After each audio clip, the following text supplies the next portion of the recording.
Jack Miller was a man of simple pleasures but lofty dreams. For years, he had fantasized about embarking on a luxurious cruise with his wife, Emily, and their 8-year-old daughter, Sophie. It was the kind of vacation he'd seen in glossy travel brochures, endless blue horizons, sparkling swimming pools, and elegant dining halls. Unfortunately, Jack's modest salary as a mechanic made this dream unattainable. Every time he saw a cruise advertisement, it felt like the universe was taunting him with something just out of reach. But one gloomy Wednesday evening, Jack's fortunes seemed to shift. While scrolling through his inbox, he stumbled upon an email titled, "Congratulations, Mr. Miller. Your luxury cruise awaits." His first instinct was skepticism. It had to be a scam. Yet curiosity got the better of him, and he opened the message. The email explained that Jack had been randomly selected to receive an all-expenses-paid, 7-day cruise aboard the SS Elysium, a historic luxury liner renowned for its opulence and timeless elegance. The offer included accommodations for his family, unlimited meals, and access to all on-board activities. The catch? He needed to confirm his reservation within 24 hours. Emily, ever the cautious one, raised an eyebrow when Jack shared the news. "It sounds too good to be true," she said. But Jack, brimming with optimism, argued otherwise. "Maybe this is our chance. Why would they ask for anything in return if it's a scam? They just need us to show up." After some convincing, Emily relented. Jack clicked the confirmation link, and within hours, a detailed itinerary in digital tickets appeared in his inbox. Everything looked legitimate: the port of departure, boarding instructions, and even a helpful packing list. The next few days were a whirlwind of preparation. Jack couldn't contain his excitement, and Sophie's face lit up when he told her they were going on a big boat adventure. Emily packed cautiously, still harboring doubts, but Jack assured her that everything would be fine. On the day of departure, they arrived at the port with their suitcases in tow. The sight before them was breathtaking. The SS Elysium gleamed under the morning sun, its white hull and golden accents evoking the grandeur of a bygone era. Crew members in crisp, vintage uniforms greeted passengers with polite smiles. As they boarded, Jack's excitement swelled. The interior of the ship was even more magnificent than he had imagined: marble floors, crystal chandeliers, and a grand staircase that seemed to spiral into infinity. A string quartet played in the lobby, filling the air with elegant melodies. "This is the life," Jack whispered to Emily as Sophie twirled around in delight. For the first time in years, Jack felt truly lucky. Little did he know, his dream vacation was about to turn into a nightmare he could never have anticipated. The SS Elysium was more than a ship, it was a floating palace. Jack and his family couldn't stop marveling at its grandeur as they made their way to their cabin. The corridors were lined with polished wood paneling, adorned with gilded frames showcasing maritime artwork. Soft music filtered through hidden speakers, and the faint scent of fresh flowers lingered in the air. Their suite, located on one of the upper decks, was far beyond anything Jack had imagined. It featured a spacious sitting area, a private balcony overlooking the ocean, and a king-size bed with linen so soft they felt like clouds. Sophie immediately claimed the small bunk bed tucked into the corner, her laughter echoing as she bounced onto the mattress. "Jack," Emily said, her voice tinged with awe, "this can't be real. It's like something out of a movie." "Real or not, it's ours for the next 7 days," Jack replied with a grin, popping open the complimentary champagne that awaited them. The first 2 days were a whirlwind of joy and activity. The SS Elysium offered entertainment for all ages and tastes. Jack found himself drawn to the ship's casino, a lavish room with gold leaf ceilings and velvet curtains. He wasn't much of a gambler, but the energy of the place was infectious, and he even won a small sum at the roulette table. Emily spent her mornings at the spa, indulging in massages and facials. She raved about the serene atmosphere, complete with scented candles and soothing music. Sophie, meanwhile, was enchanted by the kids' area, a wonderland filled with toys, a carousel, and even a miniature theater where animated films were screened daily. Meals were a highlight of the trip. The family dined in a grand hall with towering windows that offered panoramic views of the sea. Breakfasts featured freshly baked pastries and rich coffee, while dinners were multi-course affairs with dishes like lobster thermidor and crème brûlée. The service was impeccable, and their waiter, Charles, seemed to know their preferences after just one meal. Evenings were equally magical. They attended live performances in the theater, Broadway-style musicals, mesmerizing magic shows, and even a dazzling fire dancing act. Jack hadn't seen Emily laugh so freely in years, and Sophie clapped so enthusiastically after each show that the performers began to recognize her. On the second night, they strolled along the deck under a canopy of stars. The air was cool, the sound of the waves rhythmic and calming. Jack felt a deep sense of contentment, as if all the struggles of the past years had been worth it for this moment. "This is perfect," Emily said, leaning her head on his shoulder. "It really is," Jack agreed, holding her close. But beneath his joy, there was a flicker of unease, a feeling he couldn't quite shake. It was as if the ship, as beautiful as it was, carried secrets just out of reach. He dismissed it as exhaustion from the excitement of the trip. For now, everything seemed perfect. On the morning of the third day, Jack woke up with a strange heaviness in his chest.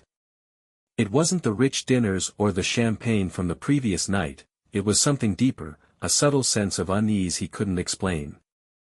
As the family headed to breakfast, the vibrant energy that had marked the first 2 days seemed slightly muted. The dining hall was still grand, the food exquisite, and the staff polite, yet something felt off. Jack couldn't quite put his finger on it, but the other passengers appeared unusually quiet. Sophie noticed it too. "Daddy, why is everyone eating so slow?" she asked, pointing to a nearby table where a family sat, their movements eerily synchronized as they cut their food and lifted forks to their mouths. "It's probably just early," Jack said, forcing a smile. "People aren't fully awake yet." But even Emily raised an eyebrow, her unease matching Jack's. Later that morning, Jack decided to explore the ship on his own while Emily took Sophie to the kids' play area. He wandered through the corridors, his footsteps echoing in the quiet. The vibrant music that had once played in the background was now faint and somber, almost haunting. He found himself in the art gallery, a space he hadn't noticed before. It was a small, dimly lit room filled with portraits and photographs. The centerpiece was a large painting of the SS Elysium, its golden nameplate glinting proudly on the bow. Beneath the painting was a brass plaque that read, "SS Elysium, Lost at Sea, 1936. Jack froze. His eyes darted back to the painting. The ship in the image was identical to the one he was standing on, down to the intricate details of the railing and the placement of the lifeboats. Confused, he looked around the room for someone to ask, but it was empty. Returning to the dining hall, Jack decided to mention it to a crew member. He flagged down Charles, their waiter, who was serving drinks nearby. "Hey, Charles," Jack began, keeping his tone casual, "I was just in the gallery. There's a painting of the Elysium with a strange caption. Says the ship was lost at sea in 1936. What's that about?" Charles stiffened. His usually warm demeanor turned cold, and his polite smile faded. "You must be mistaken, sir," he said curtly. "The SS Elysium has been sailing for decades without incident." "But enjoy your meal," Charles interrupted, walking away quickly. Jack stared after him, his unease deepening. That afternoon, while Sophie played near the carousel, Jack noticed something strange. One of the carousel horses appeared chipped and faded, its once bright colors now dull and weathered. He remembered seeing it earlier in perfect condition. As he stepped closer to inspect it, a shadow crossed his vision. When he turned, there was no one there. At dinner, the family's usual jovial mood was dampened. Jack couldn't shake the image of the painting or the waiter's strange reaction. Emily noticed his tension and asked what was wrong. "There's something strange about this ship," Jack confessed, lowering his voice so Sophie wouldn't hear. He told her about the plaque and Charles's reaction. Emily frowned. "Maybe it's just a historical nod. You know, like a tribute to another ship with the same name." Jack wanted to believe her, but the pieces didn't fit. That night, as the family settled in for bed, Jack stepped out onto the balcony for some fresh air. The sea stretched endlessly before him, black and infinite under the starless sky. For a moment, he felt small, insignificant against the vastness. Then, in the distance, he saw something. A figure stood on the surface of the water, too far to make out details but close enough to be unmistakably human. Jack's breath caught in his throat. He blinked, and the figure was gone. He retreated inside, locking the balcony door behind him. Something was very, very wrong with the SS Elysium. The following morning, Jack couldn't stop thinking about what he had seen on the balcony. His rational mind tried to explain it away, a trick of the light, a shadow on the water, but deep down, he knew it wasn't that simple. Emily noticed his distraction as they headed to breakfast. "You barely slept, Jack," she said, concern etched across her face. "Is it about the ship again?" Something feels off," Jack admitted. "I can't explain it, but it's like." "Daddy!" Sophie interrupted, tugging on his arm. "Can we go to the pool after breakfast? Please." Jack forced a smile, not wanting to alarm his daughter. "Of course, kiddo. We'll make it a pool day." At breakfast, things took another strange turn. Their usual waiter, Charles, was missing. In his place was an older man with a rigid posture and an almost mechanical smile. His name tag read Albert. "Good morning," Albert said in a flat tone as he handed out menus. Jack frowned. "What happened to Charles?" he asked. Albert paused for a fraction too long before responding. "Charles is unavailable today." The answer was strange, and the way Albert avoided eye contact only added to Jack's unease. Emily noticed it too, shooting Jack a wary glance. As they ate, Jack couldn't help but observe the other passengers. Many were unusually quiet, their expressions blank. Others moved in ways that felt unnatural, their gestures stiff and rehearsed. The vibrant energy of the first 2 days was gone, replaced by an eerie stillness. Even Sophie seemed to sense something was wrong. She kept glancing around, her usually bright demeanor subdued. "Daddy," she whispered at one point, "why does everyone look so weird?" Jack didn't know how to answer. After breakfast, they made their way to the pool. The deck was almost deserted, save for a few passengers lounging on chairs. Sophie jumped into the water, her giggles breaking the silence, but even her joy couldn't lift the oppressive atmosphere. As Jack watched her swim, he noticed Albert standing near the entrance to the deck. The waiter wasn't doing anything, just standing there, staring in their direction. When Jack locked eyes with him, Albert turned abruptly and walked away. "Emily," Jack said, his voice low, "did you see that?" "See what?" "That waiter. He was watching us." Emily looked uneasy but tried to stay composed. "Jack, maybe he's just doing his job. You're letting your imagination get the better of you." Jack wanted to believe her, but the knot in his stomach told him otherwise. Later that afternoon, Jack decided to explore the ship again. This time, he headed to the lower decks, areas marked "crew only."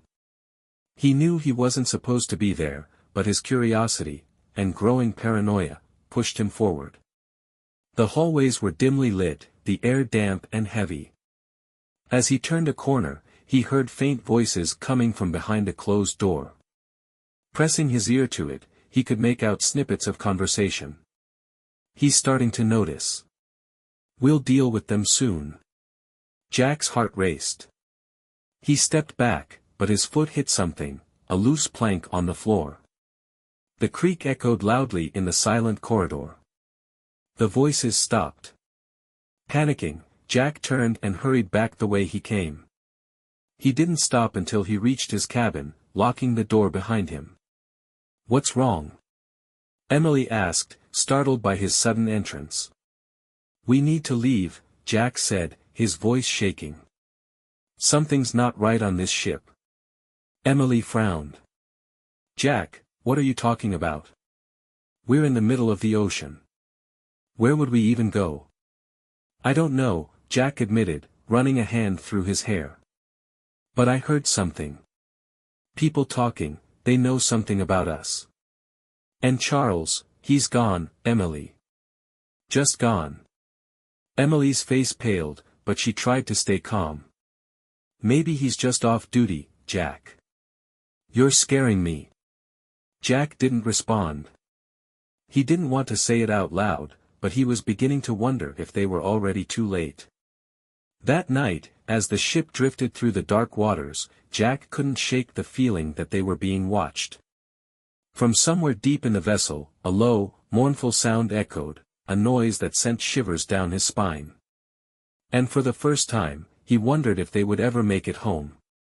By the morning of the fourth day, the atmosphere on the SS Elysium had shifted entirely.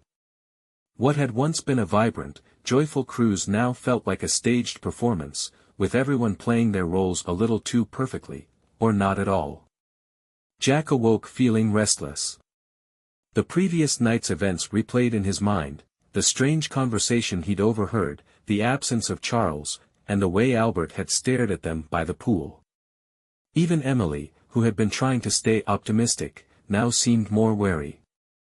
As they headed to breakfast, Jack noticed more peculiarities. The same passengers they had seen on their first day were sitting in the exact same spots, wearing the same clothes, and engaged in what appeared to be identical conversations.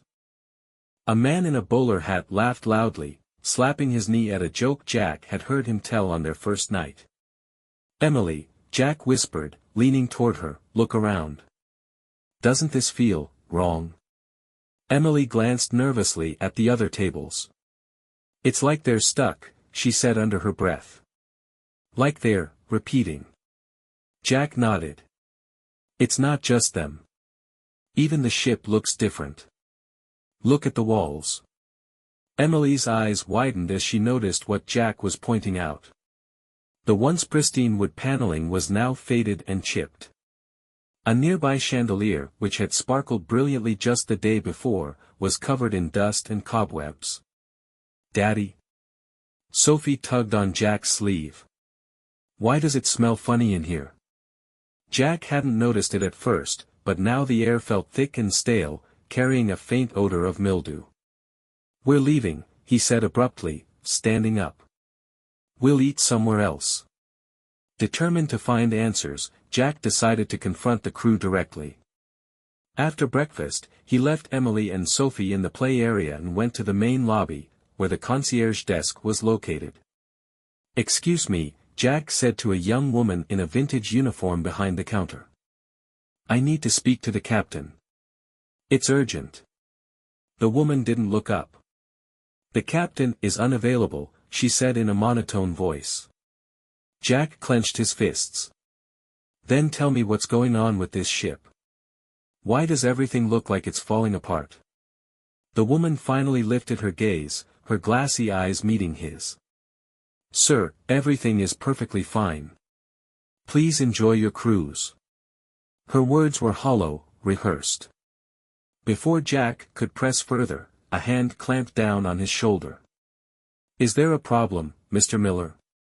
Jack turned to see Albert, the waiter from the previous day, standing uncomfortably close. His smile was still plastered on his face, but his eyes were cold. "No," Jack said, his voice tight. "No problem." "Then allow me to escort you back to your family," Albert said, his tone leaving no room for argument. Back in their cabin, Jack told Emily what had happened. "They're hiding something," he said, pacing the room. The captain's unavailable, the crew acts like robots, and the passengers. I don't even think they're real. Emily's face was pale, her hands trembling. Jack, I've been trying to stay calm for Sophie, but I feel it too. Something's wrong with this ship. And it's getting worse. Jack stopped pacing and knelt in front of her. We'll figure this out.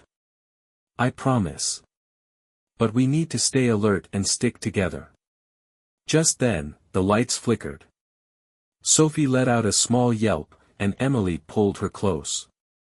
Daddy, Sophie said, her voice trembling, I don't like it here anymore. I want to go home. Jack's heart sank. He wanted to tell her they would leave soon, but deep down, he wasn't sure if that was possible. That evening, as the ship glided through the endless darkness of the ocean, Jack stepped out onto the deck to clear his mind.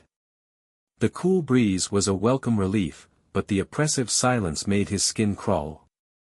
He stared out at the water, searching for any sign of land or another ship, but the horizon was empty. The moon was hidden behind thick clouds, and the only light came from the ship itself. Then he saw it again, the figure standing on the water. This time, it was closer. Jack could make out more details. The figure was tall and dressed in what looked like a tattered uniform. Its face was obscured, but its posture was unnatural, as if it were being held up by invisible strings. Who are you? Jack whispered, his voice barely audible. The figure raised an arm, pointing directly at him. Jack stumbled back, his breath hitching. When he looked again, the figure was gone. He returned to the cabin, locking the door behind him. As he sat down, his hands trembling, he realized something chilling: they weren't just passengers on this ship.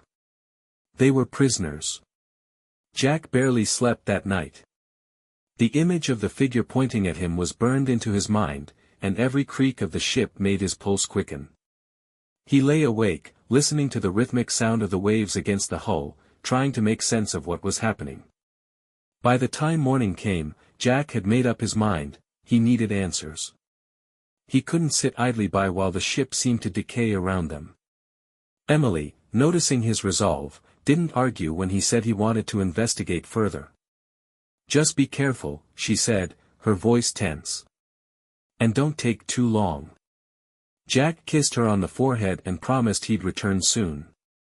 He started with the gallery, hoping to examine the painting of the SS Elysium again. To his dismay, the painting was gone. In its place was a blank wall, as if the frame had never existed. Looking for something? Jack spun around to see an elderly crew member standing in the doorway. The man's face was pale, his eyes sunken and glassy. There was a painting here, Jack said, his voice steady. Of this ship. What happened to it? The crew member tilted his head, a faint smile playing on his lips. You must be mistaken. There's never been a painting here. Jack's frustration boiled over. I know what I saw. Stop lying to me. The man's smile widened, but there was no warmth in it. You should enjoy the journey, Mr. Miller. The truth isn't always a gift. Before Jack could respond, the man walked away, disappearing down the corridor. Determined not to be deterred, Jack made his way to the lower decks again. This time, he was more cautious, avoiding the crew as much as possible. He reached the same door where he had overheard the voices the day before and found it slightly ajar. Inside was a small office filled with shelves of dusty logs and documents.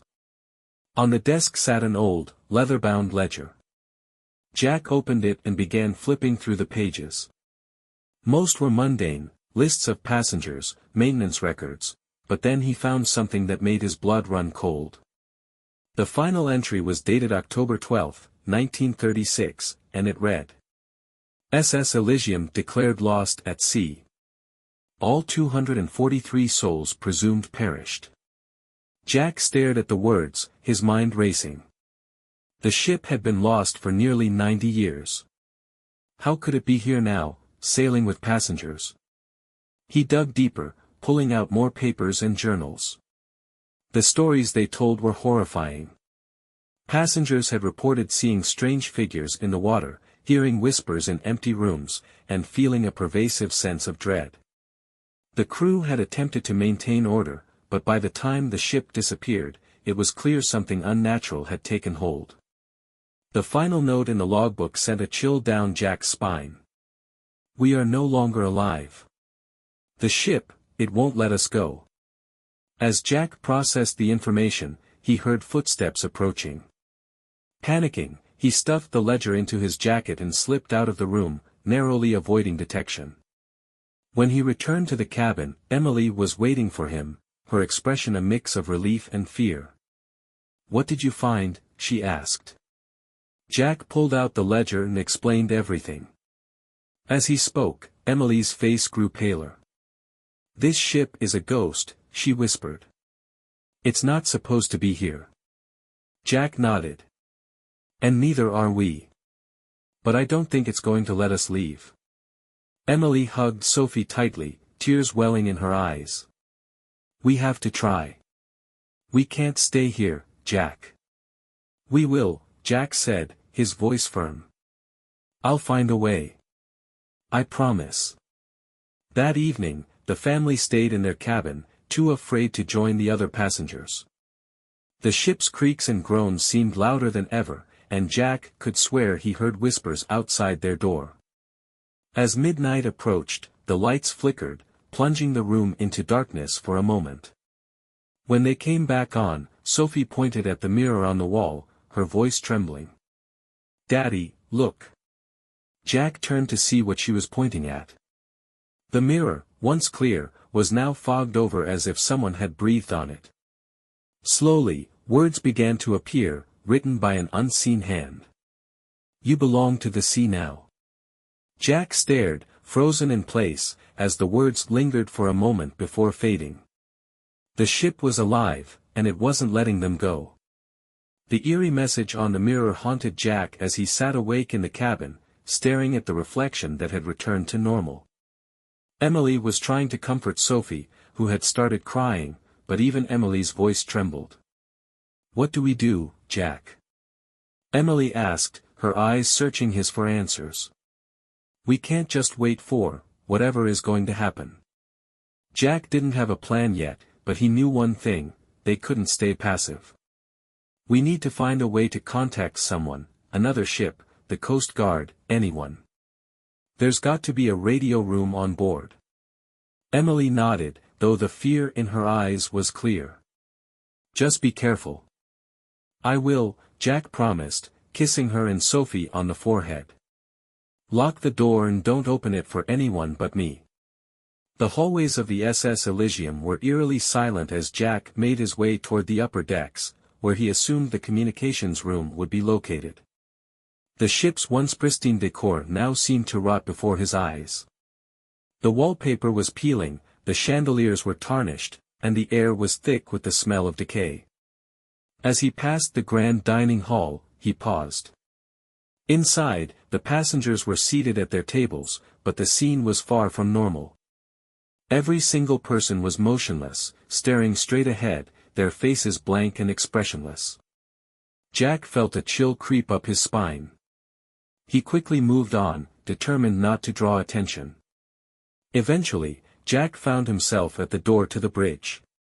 The plaque on the door was rusted, and the handle felt cold and slick in his hand. Taking a deep breath, he pushed it open. The room was empty. The control panels were covered in dust, and cobwebs hung from the corners of the ceiling. The ship's wheel, once a proud symbol of authority, was still, as if frozen in time. In the corner of the room, Jack spotted what he had been looking for, a large, outdated radio console. He rushed to it and flipped the switches, praying it would still work. To his relief, the machine hummed to life, and static crackled from the speakers. Jack grabbed the microphone and began speaking. "This is Jack Miller aboard the SS Elysium. We need help. The ship, it's not what it seems. Please, if anyone can hear this, respond." For a moment, there was nothing but static. Then, a voice broke through, faint and distorted. SS Elysium?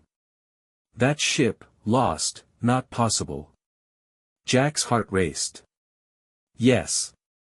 The SS Elysium. We're on it right now. Please, send help. Danger, leave, cannot escape. The signal cut out, leaving only static. Jack stared at the radio in frustration, shaking the microphone as if it would bring the voice back. As he stood there, he became aware of a presence behind him. Slowly, he turned around to see a figure standing in the doorway. It was Charles, their original waiter. But he wasn't the same. His skin was pallid, his eyes sunken and lifeless. He smiled at Jack, but it was a chilling, unnatural expression. "You shouldn't be here, Mr. Miller," Charles said, his voice echoing strangely. Jack backed away, his hand instinctively gripping the microphone. "What happened to you? What happened to this ship?" Charles tilted his head, his smile never faltering. "The same thing that will happen to you. You're part of the Elysium now." Before Jack could respond, Charles took a step forward, his movements jerky and inhuman. Jack dropped the microphone and bolted from the room, slamming the door behind him. As he ran back to the cabin, the ship seemed to come alive around him. The walls groaned, the floorboards creaked, and the dim lights flickered ominously. Shadows moved in the corners of his vision, and faint whispers seemed to call his name. When he finally reached the cabin, he pounded on the door. "It's me. Open up." Emily unlocked the door, pulling him inside. "What happened?" she asked, her voice panicked. Jack leaned against the wall, catching his breath. "I found the radio. I think I made contact, but someone was there. Charles. He's not human anymore." Emily stared at him, horror etched on her face. "What do we do now?" Jack shook his head, trying to calm his racing thoughts. "We stick together. No matter what happens, we don't leave this room." As the family huddled together, the whispers outside grew louder, the voices blending into an ominous chant. Jack gripped Emily and Sophie tightly, his resolve hardening. He didn't know how, but he would find a way to save them. The chants outside their cabin door were growing louder, a low, rhythmic sound that sent shivers down Jack's spine. It wasn't just noise, it felt like a language, ancient and incomprehensible, yet somehow directed at them. Sophie clung to Emily, her face buried in her mother's shoulder, while Emily tried to stay calm, though her trembling hands betrayed her fear. Jack positioned himself by the door, gripping a small lamp as a makeshift weapon. "Whatever happens," he whispered, "we stay together. We'll get through this." Suddenly, the chanting stopped. The silence was deafening, and Jack strained to hear anything, footsteps, whispers, anything to signal what was coming. Then, a soft knock echoed through the room. 3 slow, deliberate knocks. Emily's eyes widened in terror. "Don't open it," she mouthed. "I wasn't planning to," Jack muttered, stepping closer to the door. The knock came again, louder this time, followed by a familiar voice. "Mr. Miller. It's Charles. Please open the door." Jack's grip on the lamp tightened. "Go away, Charles," he said through the door. "You're not real."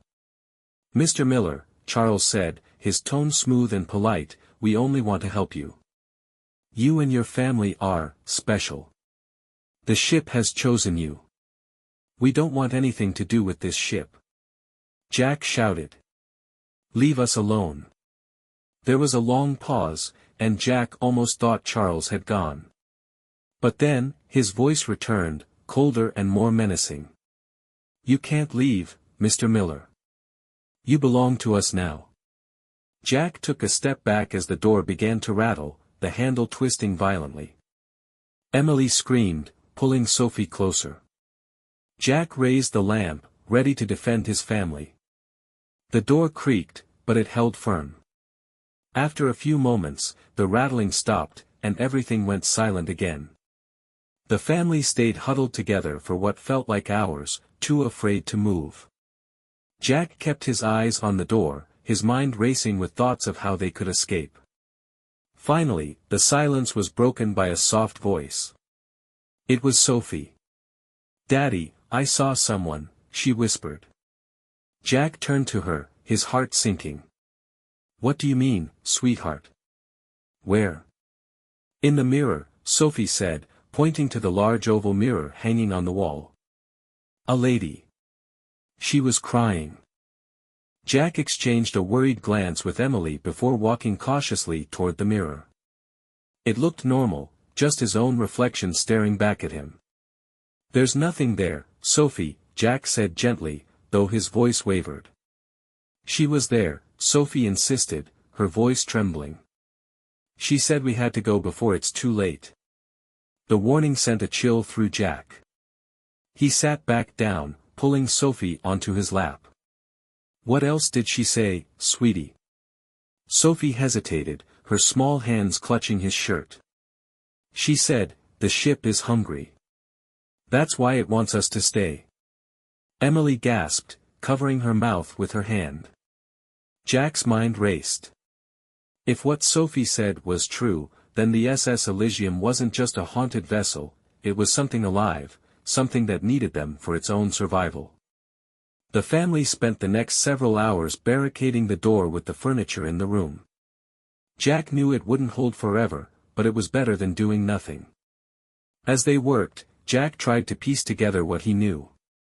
The ship had been lost in 1936, and the crew's logbooks spoke of strange occurrences before it disappeared. Whatever force had taken the ship had trapped everyone on board, binding their souls to its will. Now, it was trying to do the same to them. "Maybe Sophie's right," Emily said as they sat together in the dim light. "Maybe we can still get off. If we can find a lifeboat." "Emily," Jack interrupted, "there's no land. There's nothing but ocean for miles." "There has to be something," Emily argued, her voice desperate. "We can't just sit here and wait for whatever's going to happen." Jack nodded reluctantly. "Okay. At first light, we'll try to find the lifeboats." As the family tried to rest, Jack kept watch by the door. The whispers returned, faint but persistent, seeming to come from everywhere and nowhere. He gritted his teeth, refusing to let the fear take hold.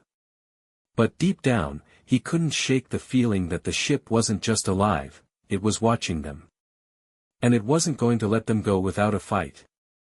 At the first light of dawn, or what passed for dawn in the gray, unnatural skies above the SS Elysium, Jack woke his family.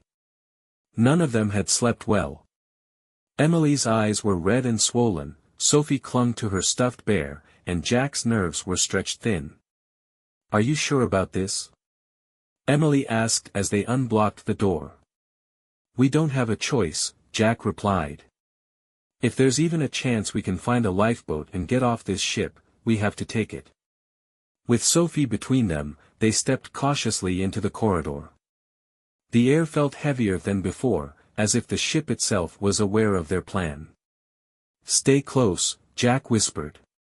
The route to the lifeboats took them past areas they hadn't explored before. The once grand ship had deteriorated even further overnight. The carpets were soaked, water dripping steadily from the ceilings, and mold crept along the walls like dark veins.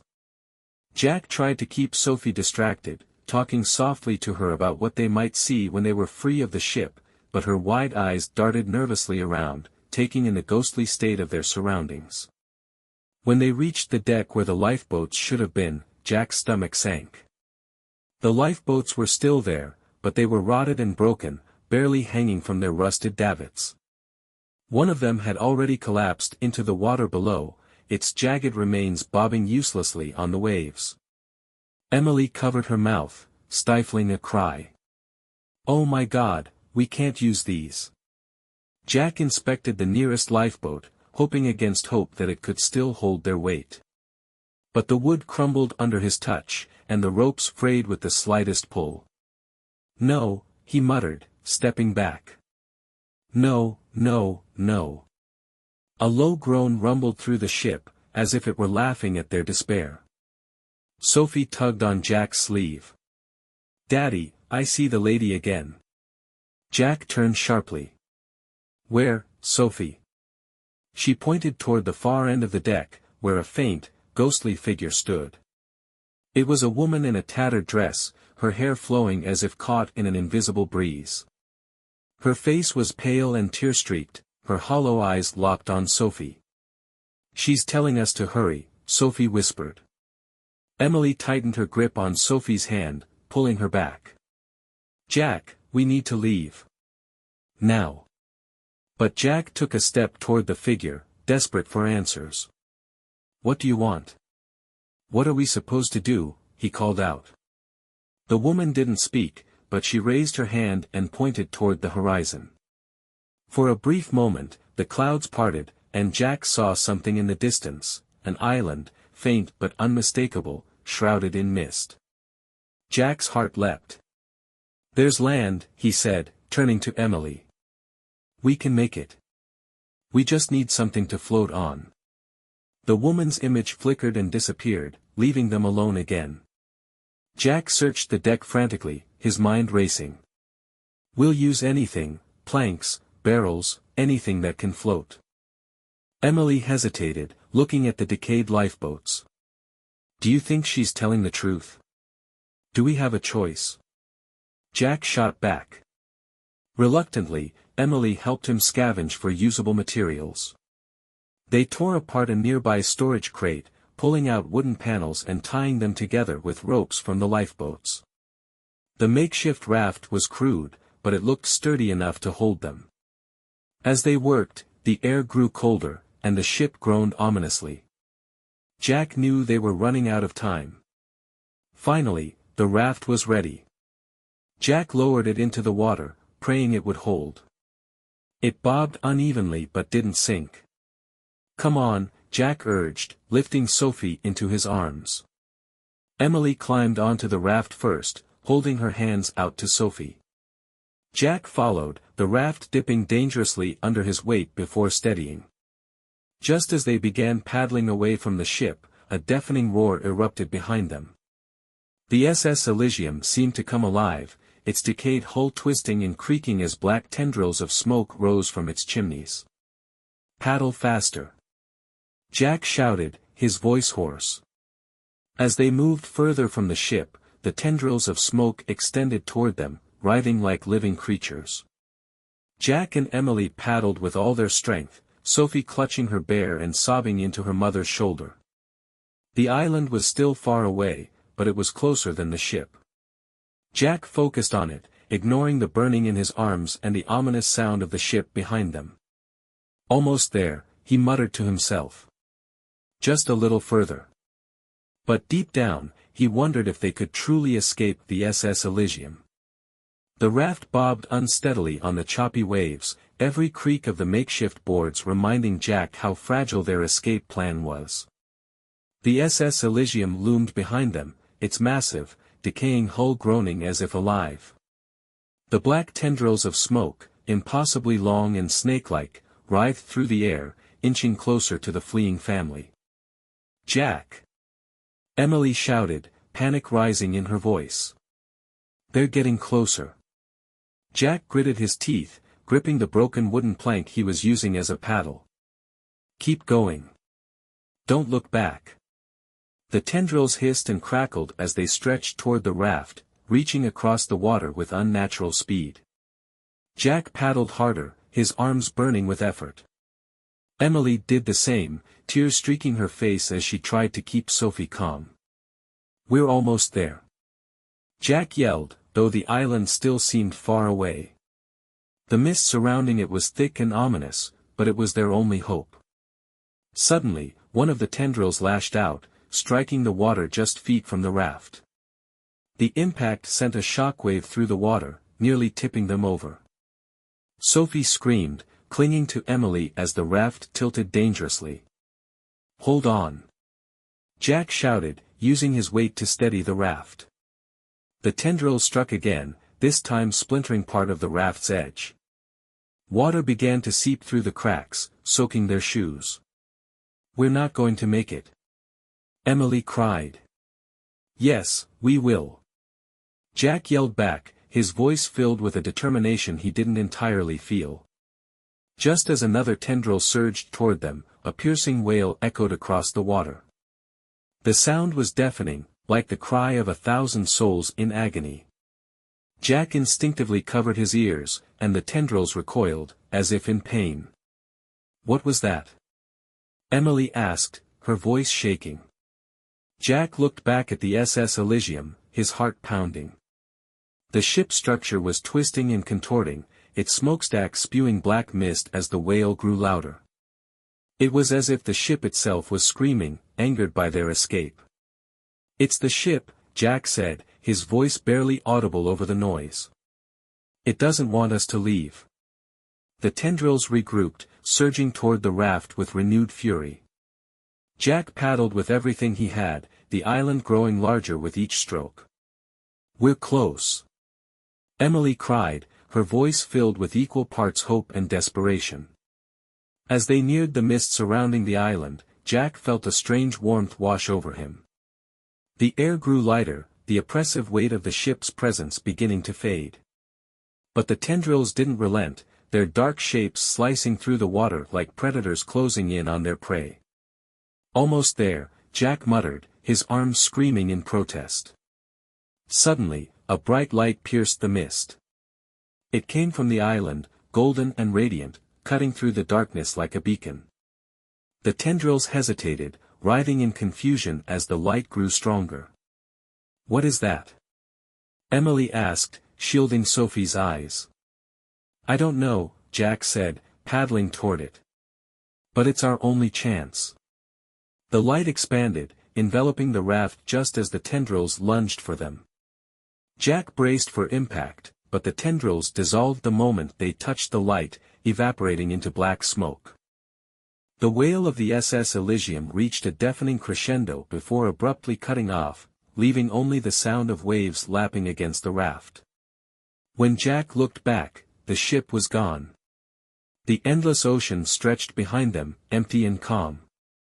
"It's over," Emily whispered, tears streaming down her face. Jack wasn't so sure. As the raft drifted closer to the island, the mist parted, revealing a narrow beach lined with jagged rocks. The golden light faded, leaving the island shrouded in an eerie silence. Jack helped Emily and Sophie off the raft, his legs trembling as they stepped onto solid ground. The sand was cold and damp beneath their feet, and the air carried a strange metallic tang. "Where are we?" Emily asked, clutching Sophie tightly. "I don't know," Jack admitted, scanning the dense forest that loomed beyond the beach. "But we're alive. That's what matters." Sophie tugged on his sleeve, her voice small. "Daddy, do you think the ship is really gone?" Jack knelt down and looked her in the eye. "I don't know, sweetie. But we're safe now. I promise." He wasn't sure if he believed his own words, but for Sophie's sake, he had to try. As they ventured into the forest, Jack couldn't shake the feeling that they were being watched. The trees were tall and gnarled, their twisted branches forming unnatural shapes. Strange sounds echoed around them, rustling leaves, distant whispers, and the occasional crack of a branch. Emily stopped suddenly, her eyes wide. "Jack, look." Ahead of them was a stone archway, ancient and covered in moss. Symbols were carved into its surface, glowing faintly in the dim light. "What is this place?" Jack whispered, his voice filled with awe and fear. Before anyone could answer, a low, rumbling sound came from deep within the forest.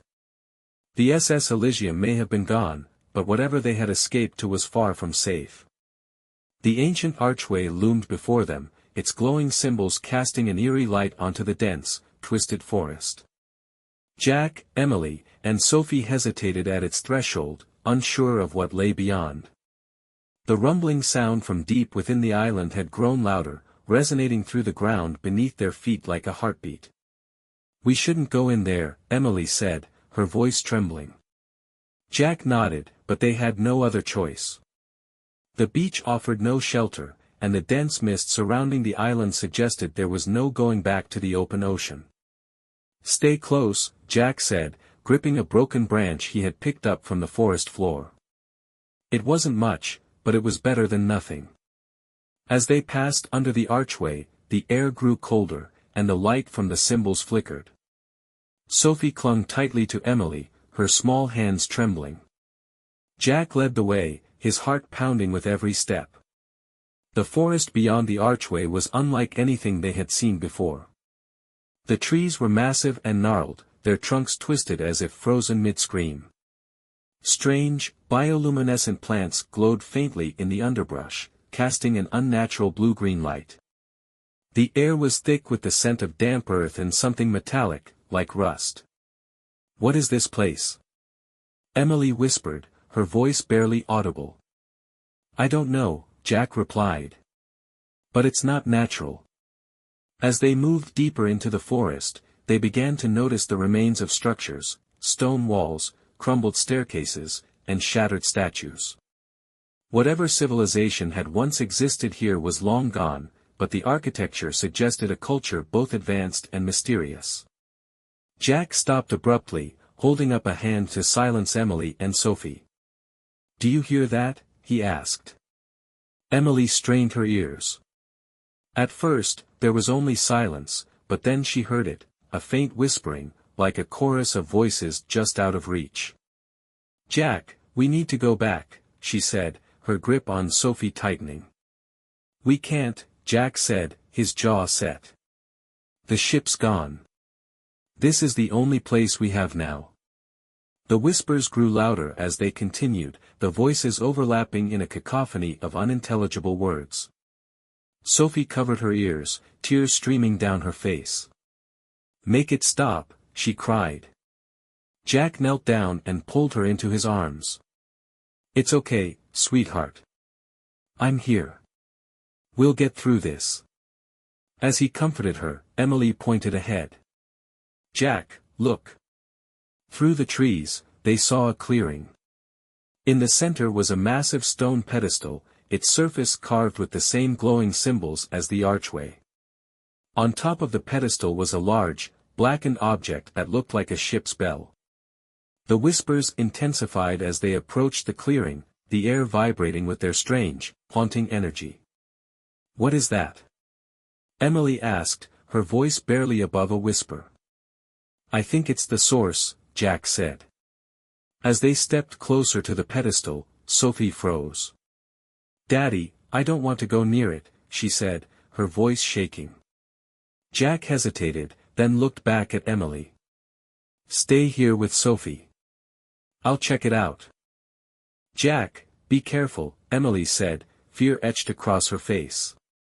Jack approached the pedestal slowly, the whispers now deafening. The symbols on the stone pulsed with light, and the bell seemed to hum with a dark energy. When he reached the pedestal, Jack felt a strange pull, as if the object was calling to him. Against his better judgment, he reached out and touched the bell. The moment his fingers made contact, the whispers stopped. The forest fell silent, and the glow from the symbols faded. "Jack." Emily called, her voice panicked. "I'm fine," Jack said, turning back to her.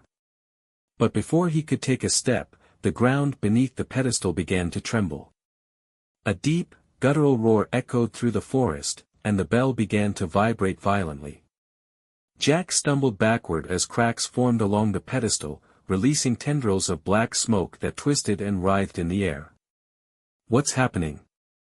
Emily shouted, pulling Sophie close. "I don't know." Jack yelled, scrambling to his feet. "Run!"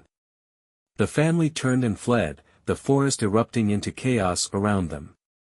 Trees groaned and toppled, the ground split open, and the whispers returned, louder and more chaotic than before. As they ran, Jack looked back and saw the tendrils of smoke coalescing into a massive, shadowy form. It was humanoid in shape but impossibly large, its glowing red eyes piercing through the darkness. "What is that?" Emily screamed. Jack didn't answer. He didn't know. The family sprinted back toward the archway, the ground shaking beneath their feet. The shadowy figure pursued them, its footsteps thunderous and relentless. When they reached the archway, the glowing symbols flickered weakly, as if struggling to maintain their power. "Go!" Jack shouted, pushing Emily and Sophie through. The moment they crossed the threshold, the rumbling stopped. The forest grew silent again, and the shadowy figure dissolved into the mist. Jack collapsed to his knees, gasping for air. Emily and Sophie clung to him, their faces pale and tear-streaked. "What just happened?" Emily asked, her voice trembling. "I don't know," Jack said, staring back at the dark, lifeless forest. "But whatever's on this island, it's worse than the ship." The family sat at the base of the ancient archway, catching their breath. Around them, the oppressive silence of the island pressed in like a living force. The glowing symbols on the arch flickered weakly, their light barely illuminating the jagged forest beyond. Jack stared into the darkness, his mind racing. The shadowy figure, the bell, the forest, it all felt connected, but the pieces didn't quite fit. "Whatever's here," he muttered, "it's been waiting for us. Maybe for anyone." Emily cradled Sophie, who had finally stopped crying but remained tense and trembling. "We need to figure out what we're dealing with, Jack. If that thing comes back." "It won't," Jack interrupted, his voice firm. "At least, not yet. I think the arch is keeping it out." Emily glanced at the flickering symbols. "For how long?" Jack didn't answer. After resting for a moment, Jack stood and faced the dense forest behind the archway. He couldn't shake the feeling that the bell had been more than a warning, it had been a key, unlocking something ancient and malevolent. "Stay here," he said, turning back to Emily and Sophie. Emily grabbed his arm. "You're not going back in there, Jack. That thing, whatever it is, almost killed us." Jack knelt beside her, his gaze steady. "If we stay on this island, it's going to find us. We need answers, Em. I'll be careful, but I can't just sit here waiting for it to come again." Emily's eyes filled with tears, but she nodded. "Come back. Promise me you'll come back." "I promise," Jack said, squeezing her hand. Jack stepped back through the archway, the air immediately feeling colder and heavier. The whispers had died down, but an unsettling hum lingered in the background, like a low vibration just at the edge of hearing. He retraced his steps to the clearing, careful to avoid the roots and uneven ground. The pedestal was still there, but the bell was gone. In its place was a jagged hole in the stone, as if the bell had shattered from within. Jack circled the pedestal, his eyes scanning for anything he might have missed earlier. Beneath the broken surface, he found faint carvings that had been hidden before. They depicted scenes of a massive ship approaching an island, its passengers disembarking in orderly lines. Behind them, dark figures loomed, their forms blending into the trees. One figure stood out, a tall, shadowy shape with glowing eyes. It held the bell in one hand and extended the other toward the passengers, who knelt before it in supplication. Jack felt a chill run down his spine. The ship, the bell, and the island, they were all part of the same curse. As he examined the carvings, a faint voice broke through the silence. "Jack." He froze, his blood turning to ice. It wasn't Emily or Sophie. The voice was coming from deeper within the forest. "Jack," it called again, softer this time, almost pleading. Against his better judgment, Jack followed the sound. The forest seemed to close in around him, the gnarled trees forming an almost tunnel-like canopy. The voice grew louder as he moved forward, leading him to another clearing. In the center of this new space was a pool of water, its surface unnaturally still. Standing at the edge of the pool was the same ghostly woman Sophie had seen earlier. Jack approached cautiously. "Who are you?" he asked. "What do you want from us?" The woman turned slowly, her tear-streaked face pale and haunting. "You shouldn't have come here," she said, her voice echoing as if carried on the wind. "We didn't have a choice," Jack replied. "The ship." "The ship brought you because it is hungry," she interrupted. "It always brings them here. To feed the island. To feed him." Jack clenched his fists. "The shadow, the one with the bell. What is it?" The woman's expression darkened. "It is the keeper. It binds the ship, the island, and all who come here. It consumes their souls, trapping them forever." Jack's stomach churned. "How do we stop it?"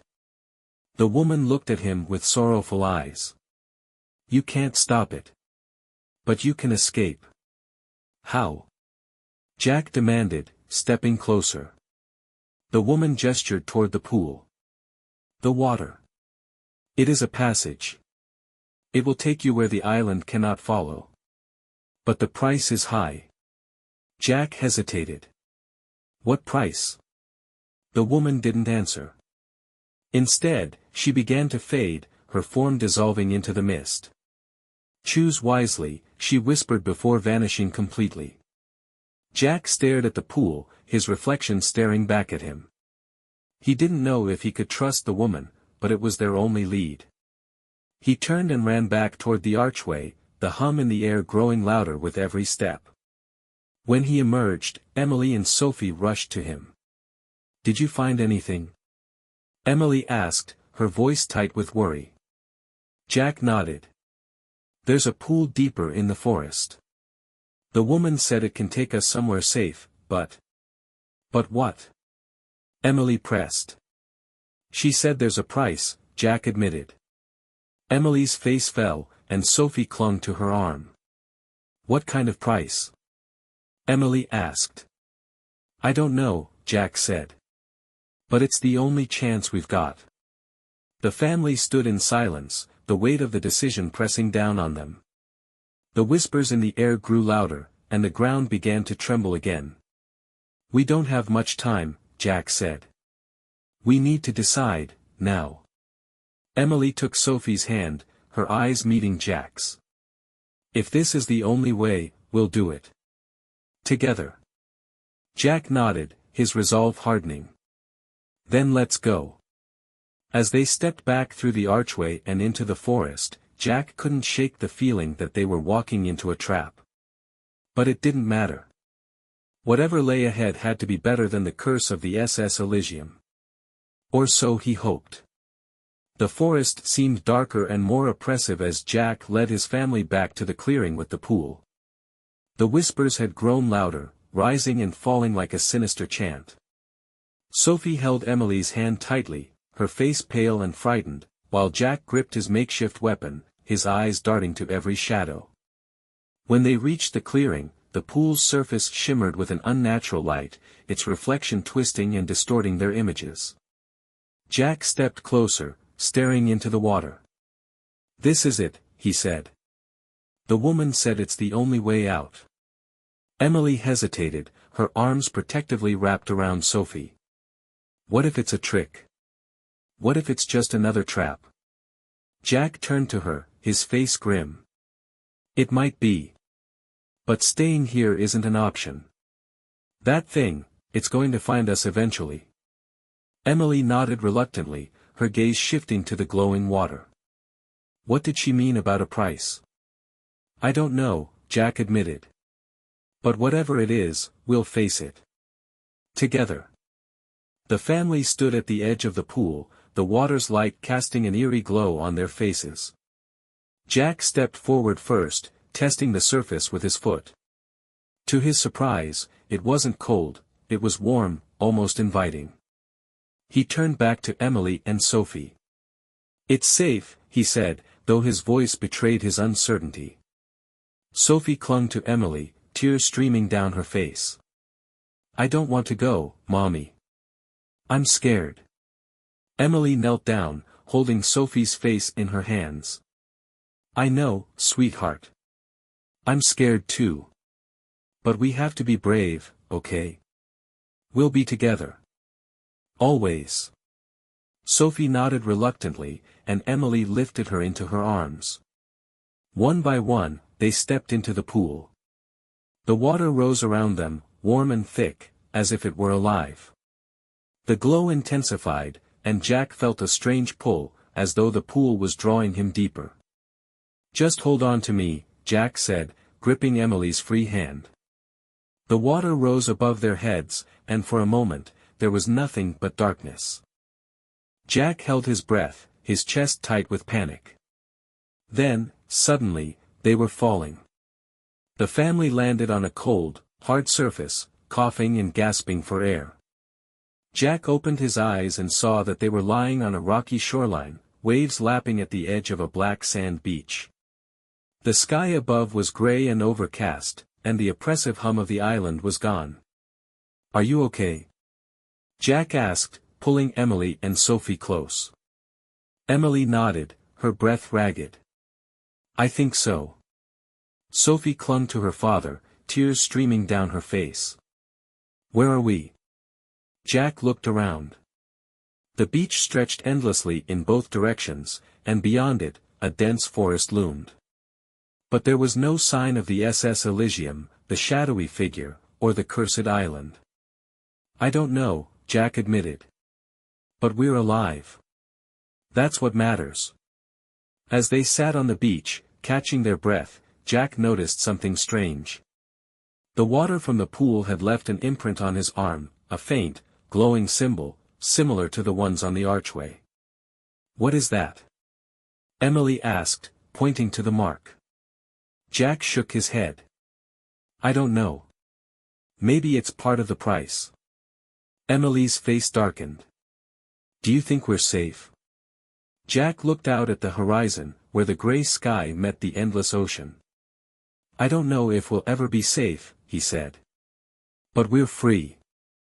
As they stood to leave the beach and find shelter, Sophie tugged on Jack's sleeve. Daddy? Yes, sweetheart. Sophie pointed to the forest behind them. In the shadows of the trees, a faint, ghostly figure stood watching them. It's her, Sophie whispered. Jack froze, his heart pounding. The figure didn't move, didn't approach, just stood there, silent and still. Come on, Jack said, pulling Emily and Sophie away from the beach. We need to keep moving. As they disappeared into the forest, the ghostly figure remained, watching them. Far away, beneath the endless waves, the SS Elysium waited.